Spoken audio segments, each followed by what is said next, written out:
नमस्कार.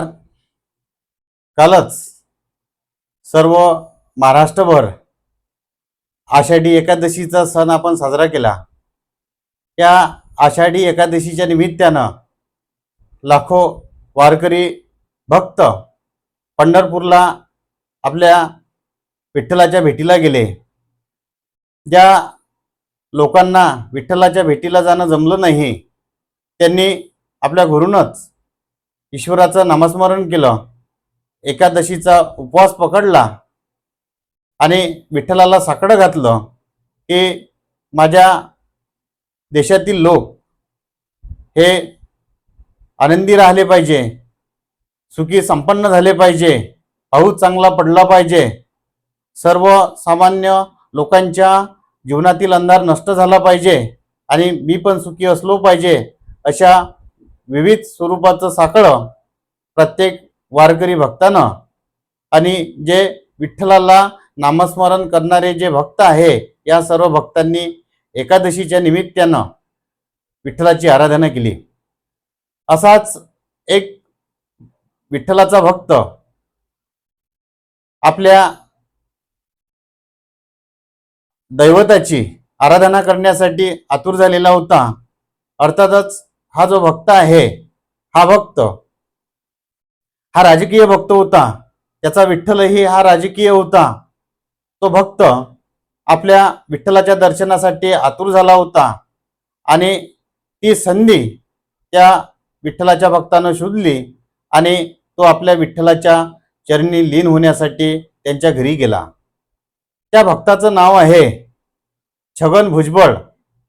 हा भक्त म्हटल्यापेक्षा त्यांना आपण राजकीय भक्त म्हणून, हे राजकीय भक्त छगन भुजबळ आपल्या राजकीय विठ्ठलाच्या दर्शनासाठी ते सिल्वर वॉकला गेले आणि त्यांनी विठ्ठलाचं दर्शन घेतलं. छगन भुजबळ हे अजित पवार गटांसोबत राष्ट्रवादी काँग्रेसमध्ये फूट पडल्यानंतर अजित पवार गटासोबत गेले. हा सर्व इतिहास सर्व महाराष्ट्राला माहिती आहे. पण ते भेटीसाठी का गेले, याच्यामध्ये काय आहे, यावर विचार करणं अतिशय आवश्यक आहे.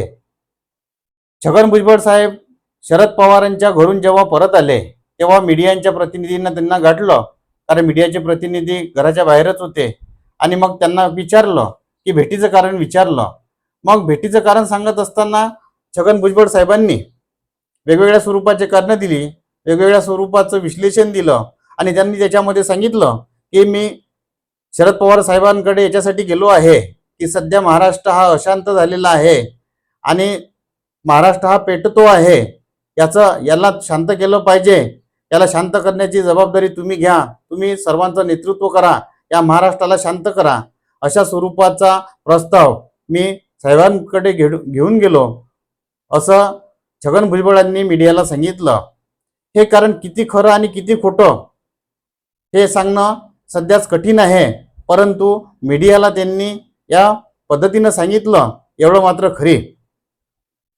छगन भुजबळ हे त्या भेटीचं कारण खरं सांगत आहे की खोटे सांगत आहे, कारण राजकारणामध्ये जसं दिसते तसं ते कधीच नसते. कारण त्या कृती ज्या असतात त्या वेगळ्या स्वरूपाच्या असतात, सांगताना ते वेगळं सांगावं लागते, कारण त्याच्याशिवाय त्यांचा जो प्लॅन आहे, त्यांचं जे सापळा आहे, हा त्या ठिकाणी यशस्वी होत नाही. म्हणून कोणताही राजकारणी कोणत्याही व्यक्तीच्या भेटीला जेव्हा जातो तेव्हा तो खरं कारण सांगत नाही. म्हणून छगन भुजबळ यांनी कितीही खरं कारण सांगितलं असेल मीडियाला, पण ते खरं कारण कशावरून असेल याबद्दल लोकांच्या मनामध्ये मोठ्या स्वरूपाची शंका आहे. छगन भुजबळ बरेच दिवसापासून अस्वस्थ आहे राष्ट्रवादी काँग्रेस अजित पवार गटामध्ये. त्यामुळं त्यांचा जो अस्वस्थपणाचा जो संदर्भ आहे या भेटीला तर नाही ना, कारण भेट घेण्याचा वेगवेगळ्या स्वरूपाचे कारण असू शकतात, त्याच्यापैकी काही शक्यतावर आपण नक्कीच चर्चा करू. परंतु छगन भुजबळ हे अजित पवार गटामध्ये अस्वस्थ आहे अशा बऱ्याच स्वरूपाच्या बातम्या बऱ्याच दिवसापासून येते आहे. कारण छगन भुजबळ यांनी जे कारण सांगितलं किंवा त्याला ज्या कारणाला जो संदर्भ होता हा मनोज जरांगे पाटलांच्या आंदोलनाचा होता. मनोज जरांगे पाटलांना वर जे टीका छगन भुजबळांनी केली आणि महाराष्ट्र अशांत केला, त्या अशांततेचा त्या आंदोलनाचा संदर्भ त्या भेटीमागं होता. छगन भुजबळासारखे कितीतरी महाराष्ट्रामधले असे राजकीय व्यक्ती आहे की ते जरांगे पाटलांच्या आधाराने मोठे होऊ इच्छितात राजकारणामध्ये. छगन भुजबळांच्या सारखे जे लोक आहे ते मनोज जरांगे पाटलाच्या आंदोलनाचा फायदा घेऊ इच्छितात, कधी स्वतःची पोळी भाजण्यासाठी घेऊ इच्छितात, कधी स्वतःच्या समाजाचा आश्रय घेण्यासाठी ते करतात. पण मनोज जरांगेंनी एकाही राजकीय व्यक्तीला यशस्वी होऊ दिलं नाही महाराष्ट्रामध्ये. मनोज जरांगे त्याच्यामध्ये यशस्वी झाले की नाही झाले, कारण त्यांना यशस्वी होण्याचं कोणत्या स्वरूपाचं कारण नाही. कारण त्यांचं जे उद्दिष्ट आहे, फक्त हे उद्दिष्ट जे आहे त्यांचं फक्त आरक्षणाचं उद्दिष्ट आहे. त्यांना राजकीय महत्वाकांक्षा कोणत्याही स्वरूपाची नाही. म्हणून त्यांचं अपयश की यश याच्यावर आज बोलणं उचित नाही. परंतु त्यांच्या आधारांनी ज्यांनी ज्यांनी पोळी शेकण्याचा प्रयत्न केला राजकीय स्वरूपाची, ते सर्वचे सर्व जे अपयशी झालेले आहे. त्या अपयशामध्ये सगळ्यात जे प्रमुख नाव आहे ते छगन भुजबळांचं नाव आहे. त्याच्यामुळं छगन भुजबळाविषयी मराठा लोकांच्या समाजामध्ये मोठ्या स्वरूपाचा एक असंतोष आहे आणि त्या असंतोषाचा रोष महायुतीला देखील लोकसभेच्या निवडणुकीमध्ये भोगावा लागला. मोठ्या स्वरूपाचा मराठा आंदोलनाचा फटका महायुतीला अजित पवार गटाला मोठ्या स्वरूपानं या मराठ्यांनी दिला, हे देखील आपल्याला पाहावं लागेल. छगन भुजबळांची महत्वाकांक्षा लोकसभा लढवण्याची होती नाशिकची, पण नाशिकमध्ये त्यांनी मोठ्या स्वरूपाचा जोर लावला. तिथले ते अगोदरचे जे खासदार होते हेमंत गोडसेची तिकीट कापण्याचा प्रयत्न केला. परंतु मग त्यांचे जे गोपनीय जे अहवाल आहे छगन भुजबळांचे किंवा जे कार्यकर्ते असेल त्यांना सांगितलं की लोकांमध्ये तुमच्याविषयी मोठ्या स्वरूपाचा असंतोष आहे, तुम्ही निवडणूक लढवू नका.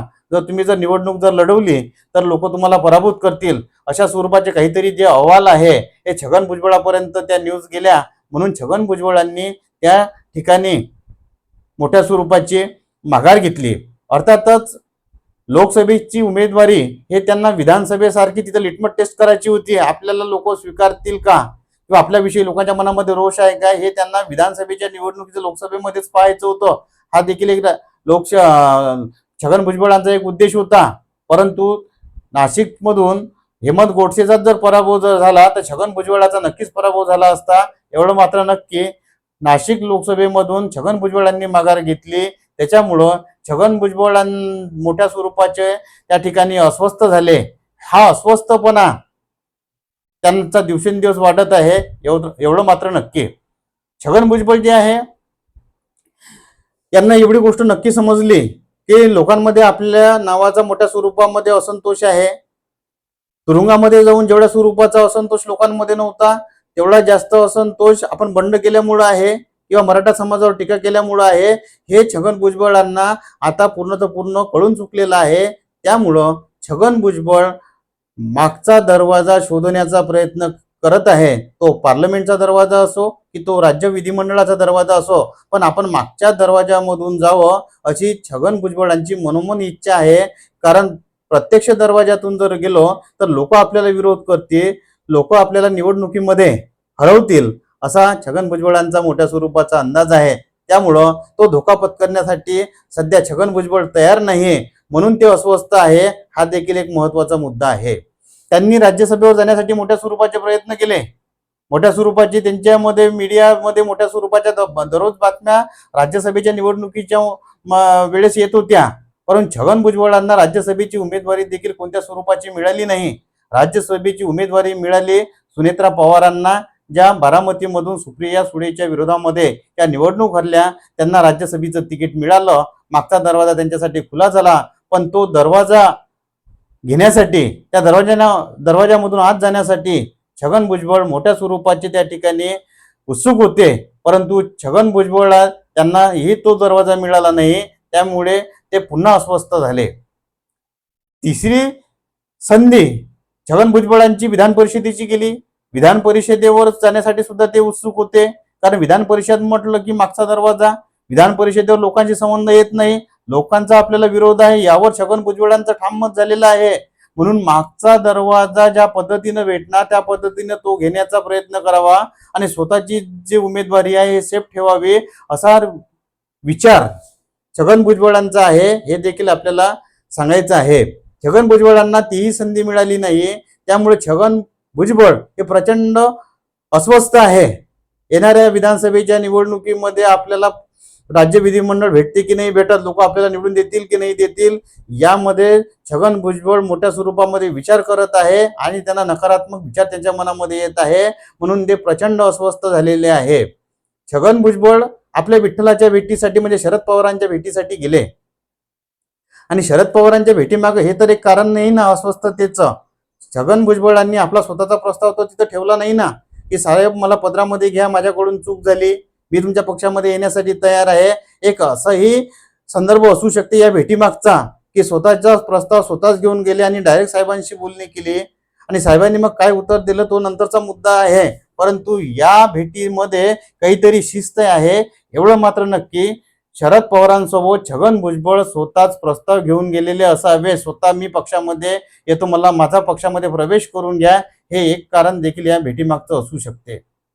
दुसरं या भेटीमागचं कारण असं असू शकते की राष्ट्रवादी काँग्रेस अजित पवार गट महायुतीमध्ये समाविष्ट झाला कारण नसताना, त्यामुळं भारतीय जनता पक्षाविषयी लोकांच्या मनामध्ये असा अंदाज आहे की भारतीय जनता पक्षाविषयी लोकांच्या मनामध्ये तिरस्कार निर्माण झाला अजित पवारांना सोबत घेतल्यामुळं. अजित पवारांमुळे भारतीय जनता पक्षाचे उमेदवार कमी निवडून आले. 23 उमेदवारावरून हा पक्ष जो आहे हा 9 पक्षावर आला असा लोकांचा समज आहे. भारतीय जनता पक्षाच्या कार्यकर्त्यांचं सुद्धा तशा स्वरूपाचं म्हणणं आहे. एवढंच काय तर RSSचं जे मुखपत्र जे आहे त्या मुखपत्रामध्ये देखील लेख छापून आला की ज्या व्यक्तीवर तुम्ही टीका केली त्याच व्यक्तीला तुम्ही कशासाठी सोबत घेतलं त्याची भरपाई तुम्हाला या लोकसभेच्या निवडणुकीमध्ये द्यावी लागली. त्या वृत्तपत्राचं नाव होतं ऑर्गनायझर. ऑर्गनायझर मधून मोठ्या स्वरूपाची टीका झाली की तुम्ही अजित पवारांना जर सोबत घेतलं नसतं तर तुमचे उमेदवार जास्त निवडून आले असते, अशी टीका. त्याच्यामुळं सर्वसामान्य भारतीय जनता पक्षाच्या कार्यकर्त्यांमध्ये, महायुती एकनाथ शिंदेच्या कार्यकर्त्यांमध्ये अजित पवारांच्या गटाविषयी मोठ्या स्वरूपाचा रोष आहे. त्यामुळे अजित पवारांचा पक्ष महायुतीमध्ये मोठ्या स्वरूपाचं एक ओझं तयार झालेलं आहे. शिवाय लोकसभेमध्ये अजित पवार गटाचा कोणत्या स्वरूपाचा लेखाजोखा अनुभवास मिळाला नाही. अजित पवार गटाला लोकांनी नाकारलं. अजित पवारांचा महायुतीला कोणत्या स्वरूपाचा फायदा झाला नाही. त्यामुळे अशा पक्षाला सोबत ठेवून काय फायदा. आणि अजित पवार देखील आपलं ज्या ठिकाणी आपली काहीच चालत नाही त्या ठिकाणी आपल्या मध्ये मोठ्या स्वरूपाचे लोक, त्या महायुतीमधले लोक आपल्या बाजूनं नाही. मग अशा पक्षामध्ये राहून कोणता फायदा. त्याच्यामुळं छगन भुजबळाजवळ तर त्यांनी प्रस्ताव पाठवला नाही ना की तुम्ही साहेबाकडे जा, म्हणजे शरद पवारांच्या भेटीला जा आणि राष्ट्रवादी काँग्रेस अजित पवार गट हा पूर्ण विलीन करून टाका आणि तुम्ही क्षमा मागा आणि त्यांना सांगा शरद पवारांना की आमच्याकडून चूक झाली, आम्हाला ते समजलं नाही, आम्ही 40 जे लोक आहे आम्ही परत येत आहोत, आमचा पक्ष तुमच्या पक्षामध्ये विलीन करा, आमच्याकडून चुकी झाली, अशी या स्वरूपाची चुकी कदापि होणार नाही असा प्रस्ताव अजित पवारांनी छगन भुजबळांना दिला असावा असा देखील एक अंदाज या भेटीमागं आहे. भेटीमागं काहीतरी कारण आहे एवढं मात्र नक्की. पहिलं कारण स्वतःच प्रस्ताव नेला असेल छगन भुजबळांनी. दुसरा प्रस्ताव असा आहे की राष्ट्रवादी काँग्रेसचा प्रस्ताव नेला असेल अजित पवारांतर्फे. तिसरं कारण असं आहे की छगन भुजबळ हे तिघांचा प्रस्ताव घेऊन गेलेले असावेत. तिघं कोण तर अजित पवार, एकनाथ शिंदे आणि देवेंद्र फडणवीस यांचा प्रस्ताव घेऊन गेलेले असावेत आणि ते शरद पवारांना ट्रॅपमध्ये अटकवण्याचा प्रस्ताव त्या ठिकाणी सापळा जो आहे तो शरद पवारांच्या समोर मांडण्यासाठी छगन भुजबळांना पाठवलेलं असावं असाही एक अंदाज आहे.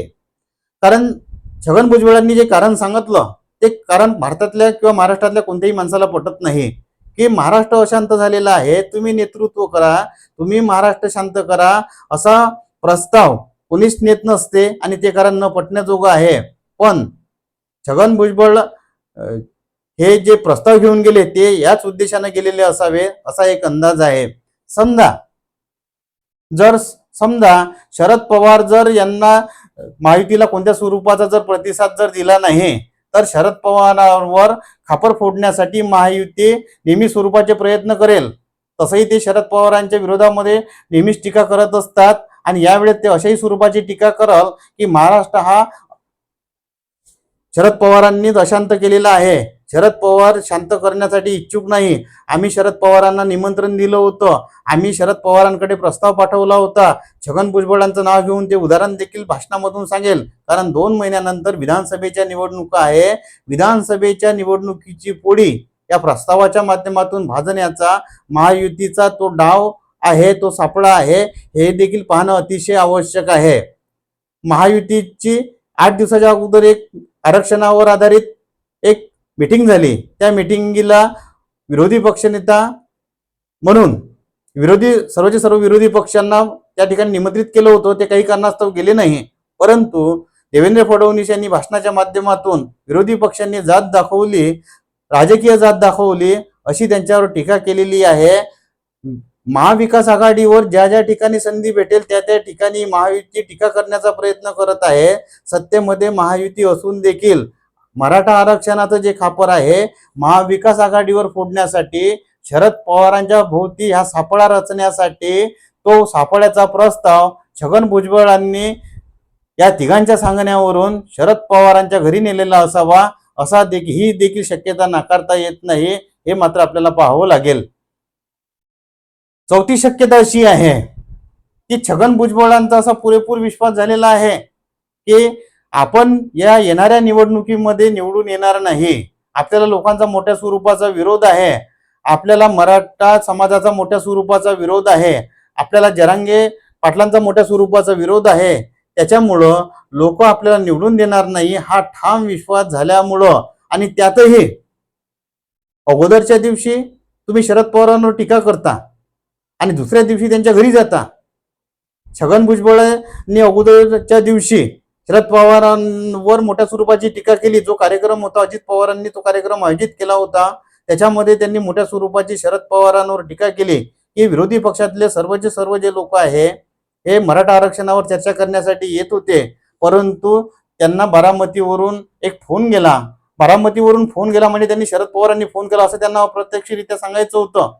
आणि तो फोन गेल्यानंतर एकही विरोधी पक्षाचा जो नेता आहे या मीटिंगला आला नाही. मराठा आरक्षण हा महत्वाचा मुद्दा असून देखील एकही व्यक्ती विरोधी पक्षाचा त्या मीटिंगला आला नाही. अशा स्वरूपाची टीका, डायरेक्ट शरद पवारांवर टीका आजपर्यंत सगळ्यात जास्त जर कोणी जर केली असेल तर ते छगन भुजबळांनी केली.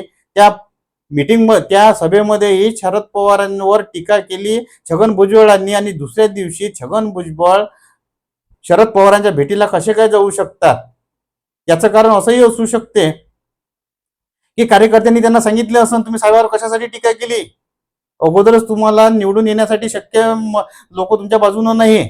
आणि शरद पवारांवर जर तुम्ही टीका केली तर शरद पवार तुम्हाला आयुष्यभर सुद्धा या पार्लमेंटमध्ये किंवा राज्य विधिमंडळामध्ये येऊ देणार नाही. त्याच्यामुळं तुम्ही शरद पवारांची जाऊन माफी मागा. शरद पवारांची माफी मागण्यासाठी छगन भुजबळ गेलेले असावेत असा देखील एक मोठ्या स्वरूपाचा अंदाज या भेटीच्या मागे आहे.